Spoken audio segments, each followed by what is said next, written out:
Dynamic human mind with reference to Swedenborg and Peirce.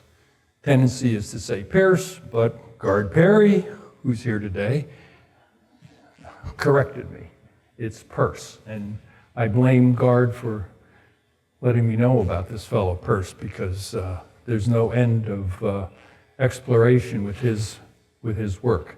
At any rate, let me start with a little story. The year is 1981. And a friend of mine named Tom Tate is watching a movie at the 19th Street Theater in Allentown, Pennsylvania. And the movie is Das Boot. Remember Das Boot? Yeah, Das Boot, great movie about the U-boat 96 and the German U-boats patrolling the North Atlantic, wreaking havoc on the shipping. And then the Allies discover the position of the U-boat and begin dropping depth charges. And the U-boat is shaking back and forth, and they drop more depth charges, and soon the rivets are popping out of the hull of the U-boat 96, and water starts pouring in. Well, Tom is sitting in the front row of the theater, and there's a cloudburst outside.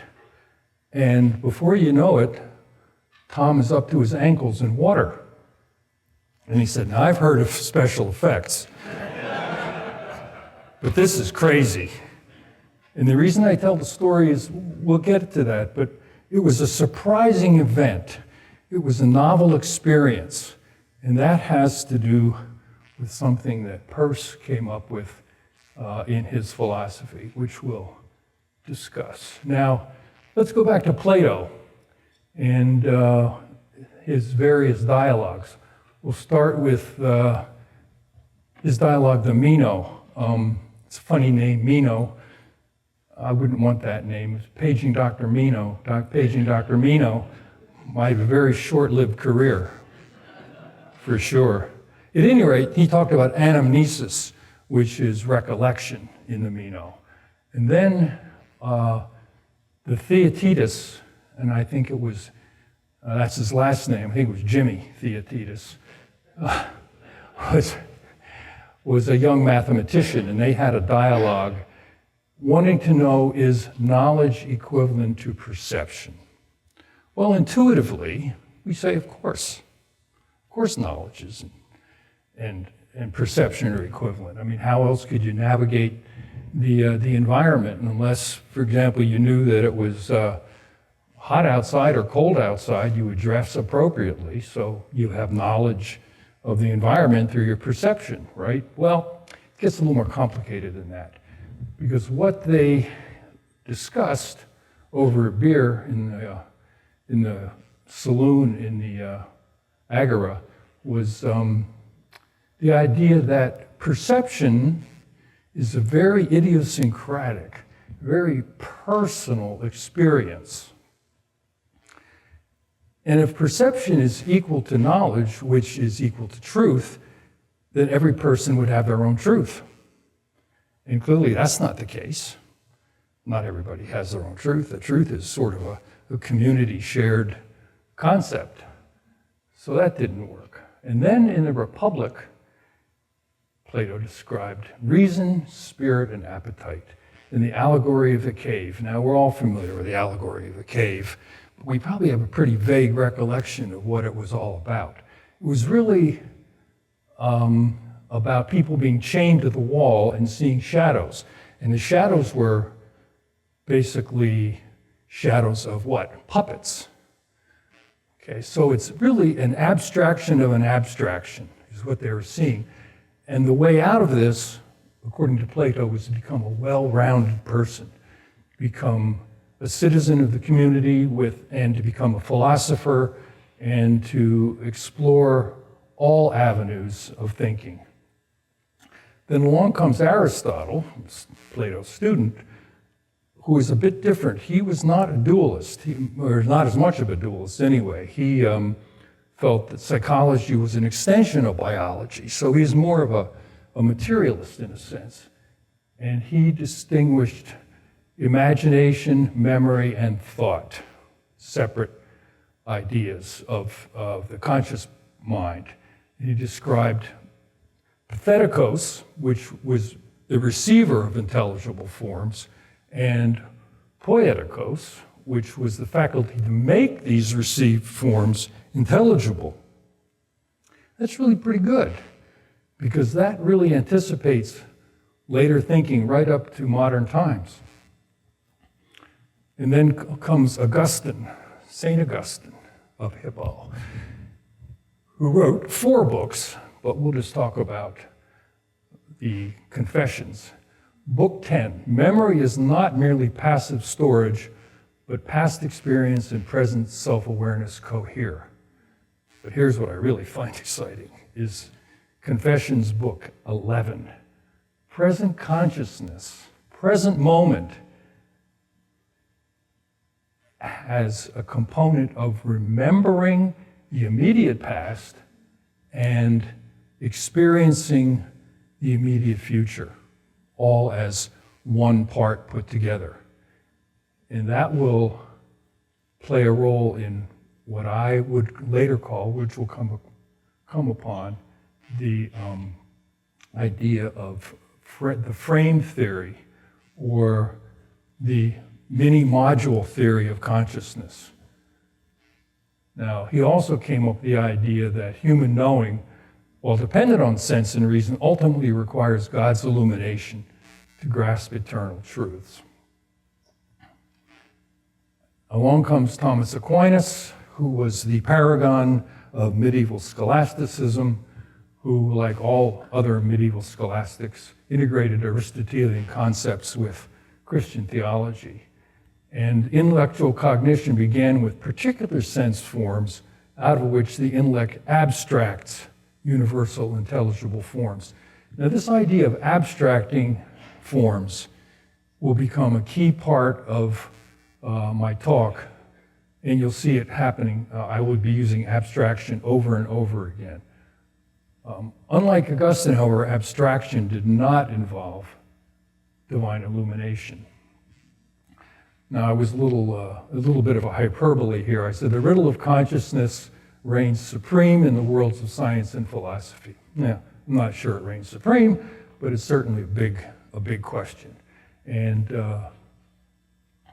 we already heard from Clark about the hard problem.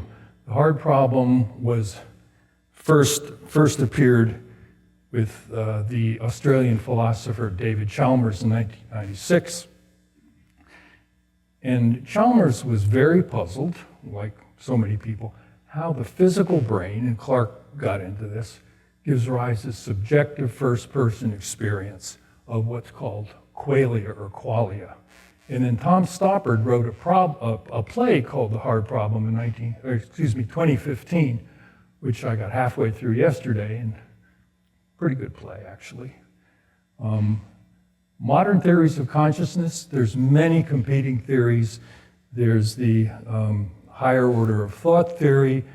There's the integrated information theory. There's consciousness is fundamental theory. They all give us the sign and symptoms. They're all explain the sign and symptoms, but none give us the germ. They just don't. And then along comes John Eccles, who won the 1963 Nobel Prize in Physiology of Medicine for describing the cell function in terms of ion influx into the both the cell body and the axons. And he talked about something that Ian Thompson introduced us to, was promissory materialism. He said promissory materialism is a very peculiar theory, and this prophecy is baseless. What is promissory materialism? It's the materialist saying, yeah, we don't have the answers. We don't know what consciousness is. We really don't, but just give us enough time. Just give us another 1,000 years, and we'll get to it. Eccles said, that's nonsense. That's not going to work. Wilder Penfield was a neurosurgeon from the Montreal Institute of Neurology, who began in 1930 doing craniotomies on patients with epilepsy. And he would do these surgeries under local anesthesia. And what he would do would take an electric probe and map the brain with the electric probe. And the patients who were awake could tell him on the operating table what they were experiencing. And remarkably, sometimes when he hit just the right spot on the temporal lobe, the patients would have an incredible deja vu moment. They didn't just remember, they relived a past experience. That moment actually came back to them just as if they were living it at that very moment. So he changed from a materialist to a dualist, and he had developed sort of a spiritual aspect to his beliefs.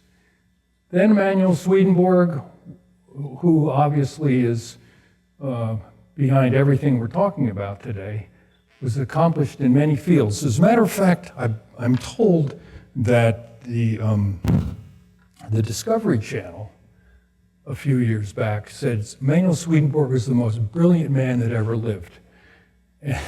I wish I had seen the program, but they said he had an IQ of 210.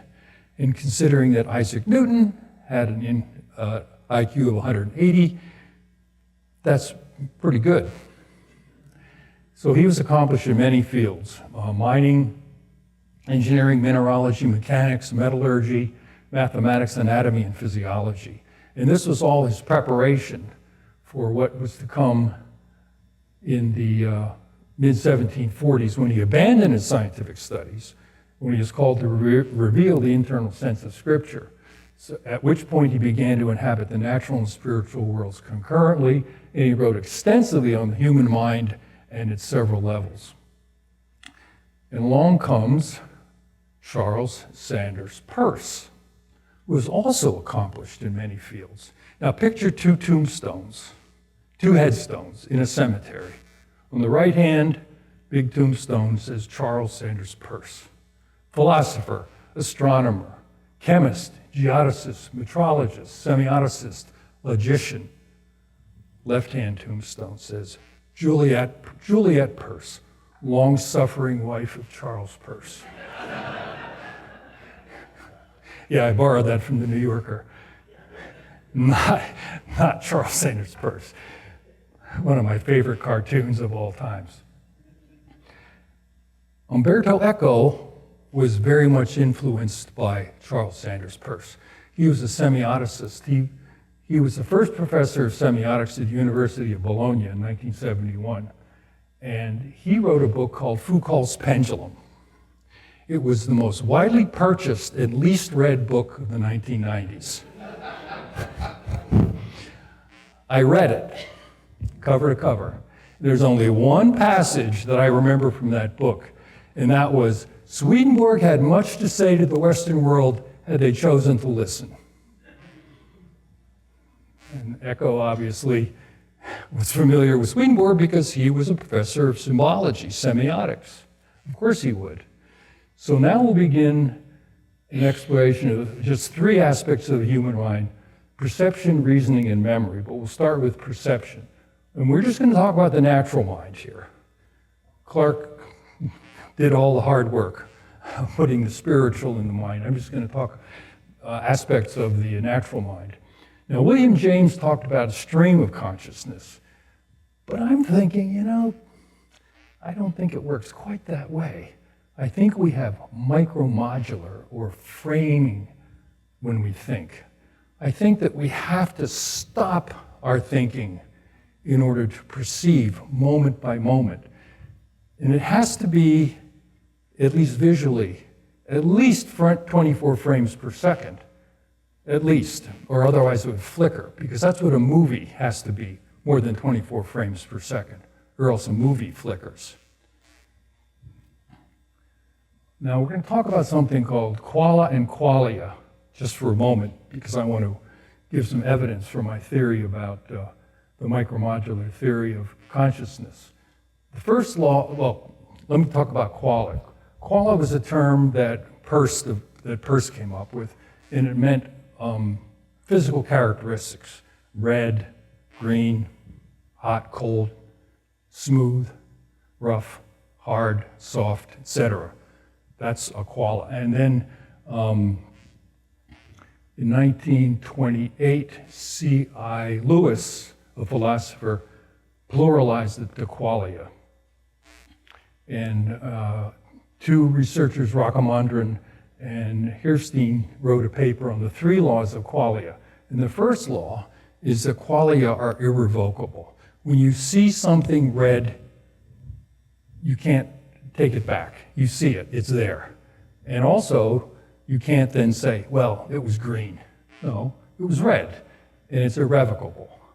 When you touch something that's hot, you can't then say, yeah, maybe it was cold. No, it's irrevocable. And the second law is that sensations which are qualia-laden afford the luxury of choice. There's no fixed output. We have freedom to do whatever we want with that sensation. Imagination has weak qualia. And the quote from Shakespeare is that you cannot cloy the you cannot cloy the hard edge of hunger with mere imagination of a feast. Now, Hirstein and Rockamondron talk about a pin stick. If you're stuck with a pin, there's two reactions. First of all, you will withdraw automatically before you feel the pain. You move away from the pin, even before you feel the pain. That does not qualify as qualia because it does not have freedom. You don't have the luxury of choice there. It's an automatic withdrawal. But then when you feel the pain, you can do whatever you want with it. You can turn around and smack the guy behind you that stuck you with a pin. You can run out the door, or you can just ignore it. Now, the third law of qualia, representation needs to last long enough, to exist long enough for the executive processes to work with it. Okay, so that's saying that we actually have to arrest our thought long enough for the executive process to work with it. In other words, make the micromodular frame in our thought. And Bishop George DeCharms wrote a wonderful monograph called The Doctrine of Reflection, which was published in the New Philosophy, I believe in 2004. I think he wrote it in 1983, but it was published in the New Philosophy 2004. He said, only when the stream is arrested at some point, then for the first time, it produces a conscious sensation. So he recognized when he was talking about the doctrine of reflection that we have to arrest our thinking in order to think about it. So as I said, it has to be no less than 24 frames a second, at least for visual perception. Now there's an affectional filter in our thinking. Whenever we're talking with somebody, whenever we're reading something, whenever we're observing, we're doing two things. We're saying, do I like this? And does this seem true? The book of Exodus 24:4. And you shall make for it a grating, a network of bronze, and the bronze shall be made round about the altar. This corresponds to the affectional filter. The Israelites were told to do this in the tabernacle, and they would take the ashes from the altar and filter them through this bronze grating. But the meaning of this, the filtering of the ashes from the altar, corresponds to how our brain filters our thinking through the affections. Well, we have to. We have to abstract in that way because we're experiencing so much information every moment that obviously if we didn't have a filter, we'd be overwhelmed with information. So we have to say, do I like it and do I think it's true? Now, each module, or each present moment of conscious awareness must have a memory of the immediate past and an anticipatory, imaginative vision of the immediate future. Peirce had this idea. Charles Sanders Peirce had this idea. And it turns out Augustine, as I said earlier, did as well. remarkably. Now, we abstract all the time. And Charles Sanders Peirce was called a realist because he said that universals and generals are real, in contrast to what's called nominalism, who only believed that things you can touch and see and feel were real. So he was, in this philosophy of Peirce, he was influenced very much by the medieval scholastics, particularly John Duns Scotus, who died in 1308. And it was one of the hallmarks of medieval scholasticism, was the realism of abstractions, generals and universals.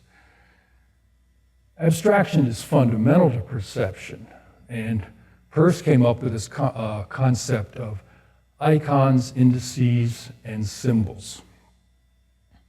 What are they? Indices are basically a measure of the environment. For example, an example of an index would be the temperature on a thermometer, or the level of humidity in the atmosphere. A symbol, an icon, easily explained. If you've ever, I'm sure you have, traveled on the airplane and seen up above you, there's a red circle with a line through it and a cigarette behind it, it says. So the symbol is the circle with a line, which means forbidden, and the icon is the cigarette. And I took a photograph of one in the MRI unit that said, photography is forbidden. There's a red circle with a line through it with a camera behind it, and I couldn't resist taking a picture of it. We think and speak almost entirely in metaphors, which are abstractions. It's hard to avoid metaphors. You know, we talk about a higher heaven and a lower heaven and higher thought and lower thought. These are abstractions. These are metaphors. It's not really higher or lower, but we use it all the time. And we're taught to think not from time and space, but you can think in time and space. The problem is that we always think in regard to time and space.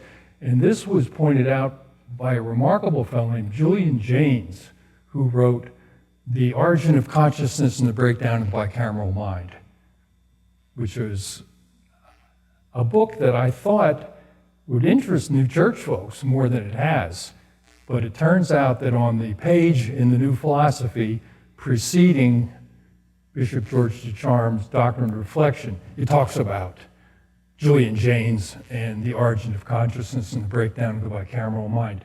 What's of particular interest in this book is, we have this idea of the most ancient church and how people were very, very different in terms of their mentality and their spirituality in the most ancient church. Well, Julian Jaynes sort of gives pretty good evidence of this from his archaeological work. And he points out that in the Iliad, nobody did anything unless they were told to do it by the gods. They were directed. They didn't have an independent conscious thought at all. They didn't even go down to the stream to wash their clothes unless they were taught to do it by the gods. So that was his unique contribution.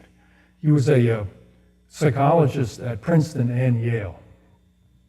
Now, what are the constraints to our powers of perception? Obviously, we have neurophysiological limits to our powers of perception.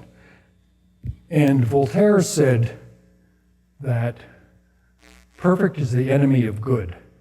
And certainly, our powers of perception are limited. We don't have the vision of an eagle or a hawk, nor do we have the hearing of an owl. And it's a good thing, because if we did, we'd go insane. We'd be so distracted by the environment that we couldn't function. So that what we have is good enough, generally speaking, unless we have some sort of a neurologic problem. Another interesting thing is that we have to have some notion of an object to see it. And Thomas Reid, who was a Scottish philosopher, said that it's impossible to perceive an object without some notion or conception of that which we perceive. An interesting anecdote, which we've discussed previously in our Monday morning Zoom sessions, was that when Columbus sailed into the Virgin Islands and he encountered a shaman from the local tribe, the shaman told him, "We couldn't see your ships. They were invisible," because we had no idea what a ship was. So it took them quite a while for them to perceive Columbus' ships. They were totally invisible. And if you really think about it, if we don't know anything about an object whatsoever, we really can't see it. It happened to me one day when my dogs were barking, and I looked out the window at 4 o'clock in the morning, and they were barking and barking, and I looked out the window, I didn't see anything. Suddenly I saw 4 big black objects, and I didn't know what they were. Turned out they were bears climbing in the trees right in front of me.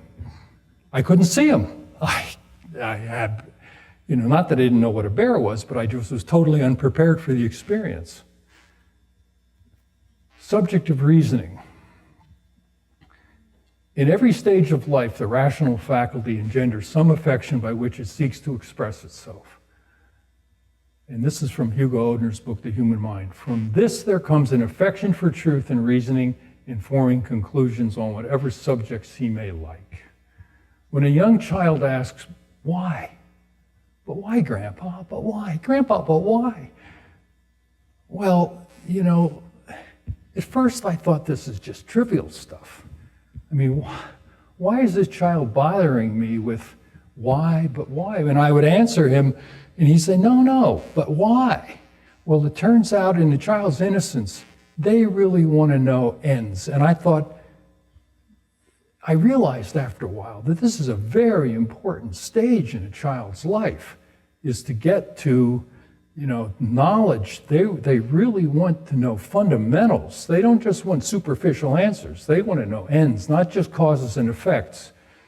So a child, according to Swedenborg's rational psychology, a child can sometimes speak spontaneously according to more perfect logic than the philosopher can learn to do by artificial rules. That's been my experience. Now, the issue of a priori knowledge, Peirce and Kant both said that a priori knowledge was epistemically independent of experience. But Peirce, unlike Descartes and Kant, denied the existence of a priori knowledge. And Odener, in his book, The Human Mind, said, "The conscious mind has no connate ideas, but must procure its ideas by sensations, imagination, and the processes of thought." So Peirce really did not believe in intuition. He said, well, most people take for intuition is really inference based on experiences. What is taken for intuition is usually inference-related knowledge derived from experience. Now, the processes of thought are typically thought of as induction, deduction, and abduction.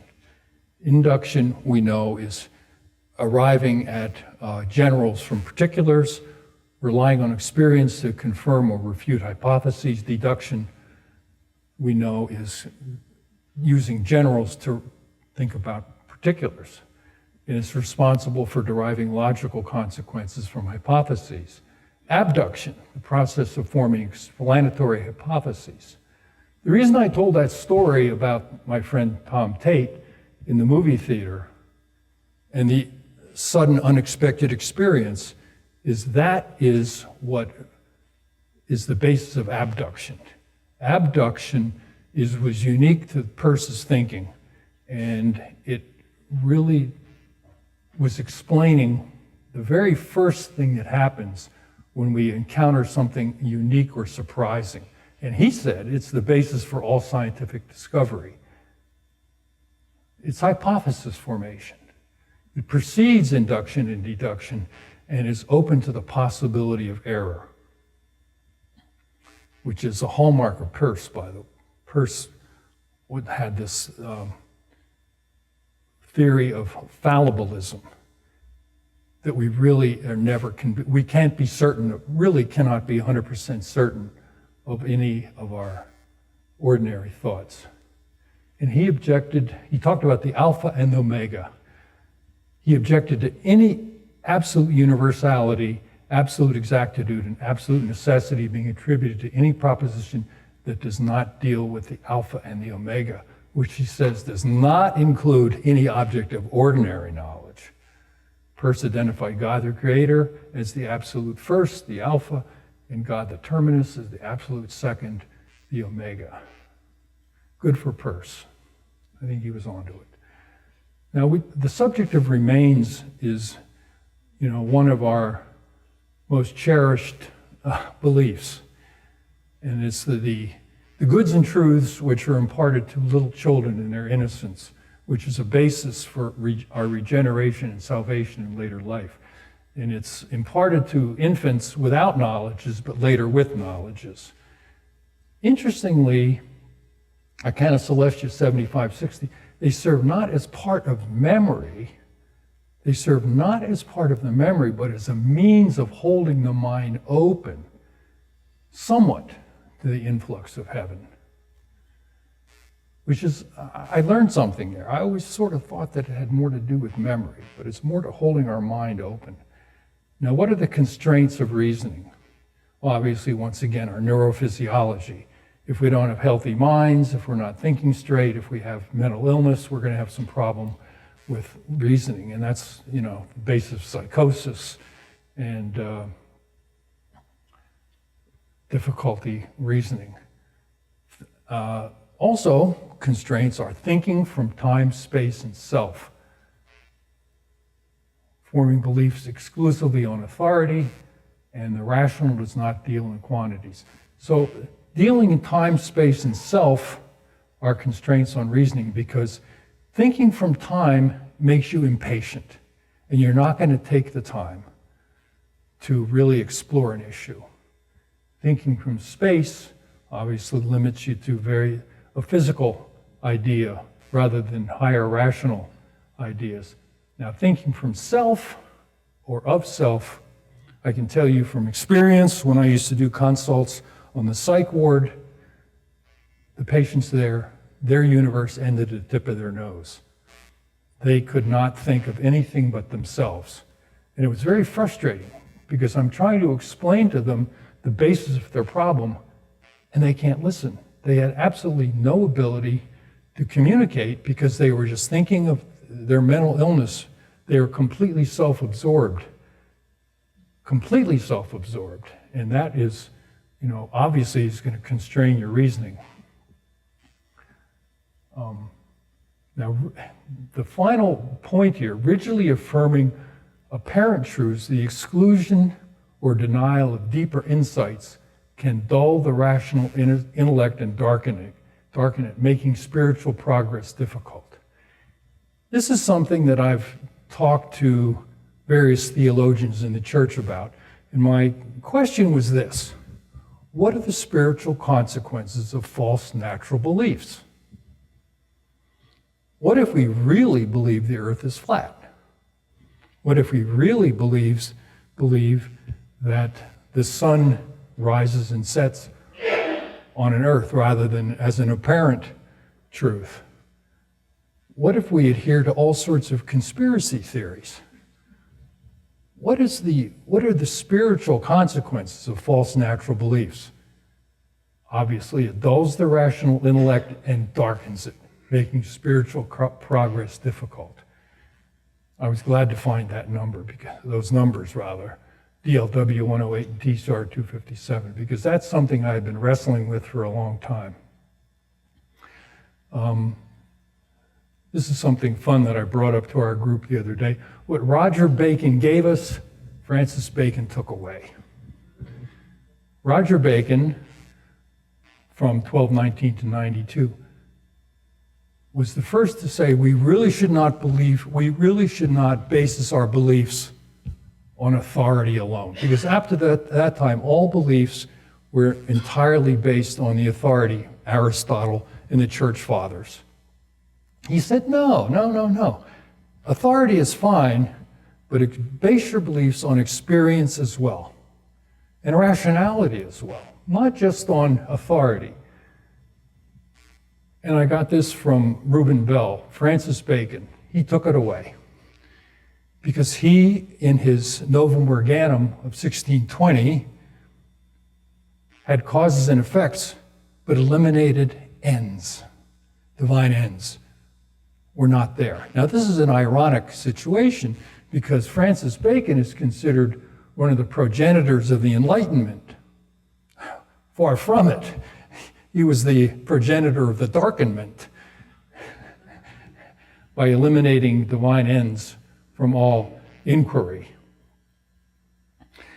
I'm going to have to end the subject of the rational with the Ishmael rational. Now, Ishmael was Isaac's brother, born first to Abram, and he was born of Hagar, an Egyptian woman. An Egyptian woman corresponds to an affection for natural truth. An affection for natural truth. Ishmael rational happens to all of us when we're 17, 18, 19 years of age. We fall in love with our intellect. It's so powerful. We just love how smart we are. Just love it. And we also fall in love with our ideals. We're going to save the world. Indeed. And now that we're so smart and we have these high ideals, we marry the two together. And unfortunately, some people carry this into adult life with the most, I must say, somewhat irritating and destructive self-righteousness. And we come across these people, and they're irritating to say the least. But most of us outgrow the Ishmael rational. We come into our second rational, which is tempered with charity. It's not hard. We now have a more circumspect view of life in the world. Finally, we get into memory and habit. Nothing is able to enter the human memory and remain there unless there is some affection or love to attract it. AC 3336. The truths that a person knows, no matter what they may be, what kind they may be, may enter his memory by means of affection, that is of some delight. The truths that a person knows, no matter what kind they may be, enter his memory by means of affection, that is of some kind of delight. Well, that's pretty obvious. When I said earlier, when we said, when we converse, when we observe, when we read, we're saying two things.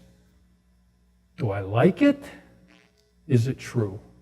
And if we don't like it, we don't pay attention to it. It's not going to enter our mind. And Sanders Peirce said, interestingly, the first proper significant effect of a sign is a feeling produced by it, the emotional component. And this may amount to much more than the feeling of recognition. Swedenborg and Peirce. AC 4205. And in a similar way, when the same truth is reintroduced by the individual himself or by somebody else, the affection or delight that accompanied his love when it entered is likewise stimulated, for having been joined together, they adhere to one another. And then Peirce said, in fact, to remember is to have a certain feeling now, which makes me think I formerly had another feeling. I do not directly know that former feeling, for it is past. But they're obviously both saying that affection is a big part of memory.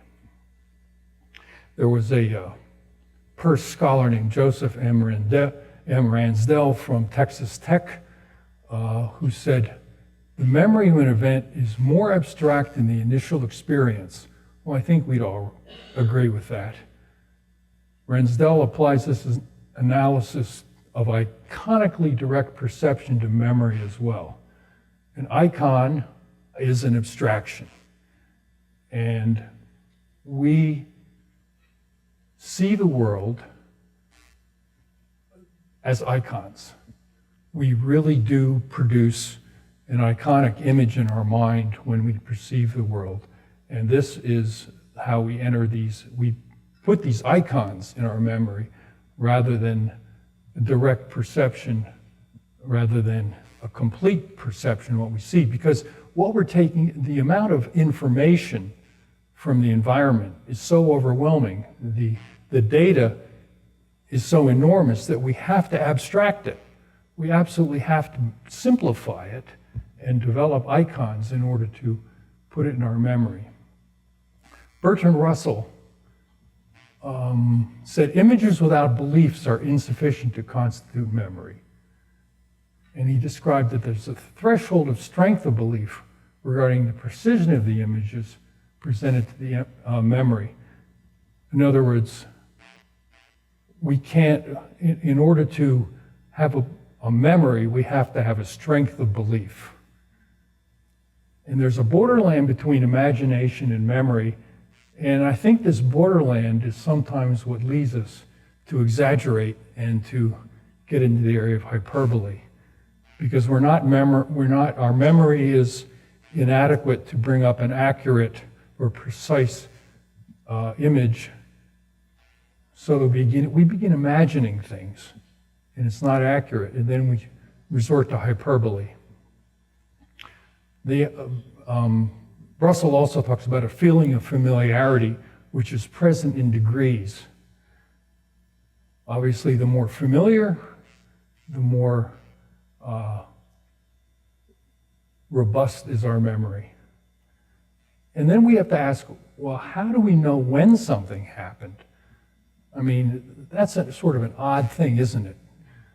That we remember that this happened 20 years ago or 50 years ago or yesterday. There must be some sort of timestamp, and I think that has to do with ideas coalescing. There's a series of events that we can remember that brings the temporal aspect of it into it. Knowledges are true things with potential for some ultimate use. Memory contains some things that are not knowledges. And this brings up Peirce's theory or doctrine of fallibilism, that all belief is provisional. And all beliefs are open to revision and improvement over time. Knowledge is by definition true. Beliefs do not have to be true. And there's the law of the excluded middle, which means that something can't be both true and false at the same time. The strength of memory or strength in belief. Now, habit is an unusual part of memory. Recognition in this sense, according to Russell, does not necessarily involve more than a habit of association. And Peirce says habit plays a central role in the formation of a moral individual in an ethical society. And Swedenborg says habit in the spiritual evolution of the individual is the second nature implicit in the concept of regeneration. And you think about it, habit really frees us in so many ways because we don't have to think about what we're doing, and as we regenerate, we do things we do good automatically. We don't have to ask, should I do this? We just do it. We don't have to worry about it. We just do it. Habit is an abstraction. The formation of every habit is an induction and is necessarily connected with attention or abstraction, according to Peirce. Peirce in The Fixation of Belief says this: if the settlement of an opinion is the sole object of inquiry, and if belief is of the nature of habit, why should we not attain the desired end, selfish end, by taking any answer to a question which we may fancy and constantly reiterating it to ourselves, dwelling on all which may conduce to that belief, and learning to turn with contempt and hatred from anything which might disturb it. So this is what we call ratiocination, right? We're telling ourselves, oh, we really did the right thing. And we tell it to ourselves over and over and over again until it becomes a habit that to sort of assuage our guilt. Swedenborg says, for what becomes familiar, so to speak, instinctive, it flows spontaneously and is not stimulated by any conscious summoning of the memory. Well, we know that from so many of the things that we do without thinking about it. I'm thinking on a more personal level about when I went into the intensive care unit as a resident in general surgery. I was partnered with a young Chinese general surgery resident, and he walked into the unit, the intensive care unit at University Hospital in Boston with me, and he quit immediately. He said, "That's it. Whoops, I'm finished. I can't do this." Because he saw the ventilators, and he saw all the dials on the ventilators, and he saw all the patients who were dependent on these ventilators. And I looked and I said, the nurses know how to do this. They can teach me how to do this. And then I noticed that the nurses were adjusting the ventilators while talking to their fellow nurses about the soap operas they were watching. And they were, this is life and death stuff. They were adjusting these dials up and down, and switches up and down, and they're talking about what they packed for their children's lunch that day.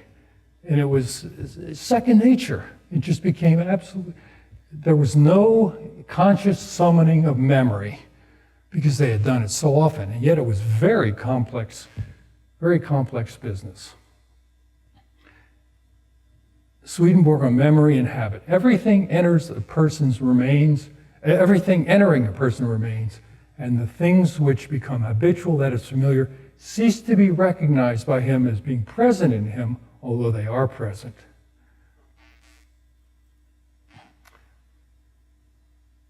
When his practice of that truth is frequent, its reappearance is attributable not merely to habit, but also to an affection for it, and so a free desire to practice it. Till at last he has taken it on as an action performed habitually. When this point is reached, it is introduced into the rational or internal man. And once it has been introduced, truth is no longer that which motivates him when he does good action, but good. Now, the Peirce scholar Karl Otto Appel, German fellow, who wrote the book called From Pragmatism to Pragmaticism, talks about the final rules of action which can be made concrete, and the summum bonum, or the greatest good which cannot be made concrete, distinguish between morally relevant and merely instrumentally relevant habits. Appel says, habits embodying immorality implicitly relate the final moral goal of all actions that make up the social style of life. Peirce considered abandonment of evolutionary love in moral and religious terms the source of sin and corruption itself. And Appel says, here he followed Henry James the Elder, who was influenced by Swedenborg. Finally, Richard Semon, who was a German biologist who got interested in memory. And he described memory as being redintegrative, which means that you only have to have a small fragment of memory in order to bring back the full memory. You don't have to have a full concept of what you want to remember. Just a little piece. A little piece is enough to bring back a full memory. And he talked about fields of sensation rather than an atomistic idea of we have tiny little bits of sensations impinging on us all the time. It was more fields. And he also described distortion being introduced into the memory trace at the time of storage, which accounts for the fact that our memories are never exact, never accurate. They can be precise to an extent, but never accurate.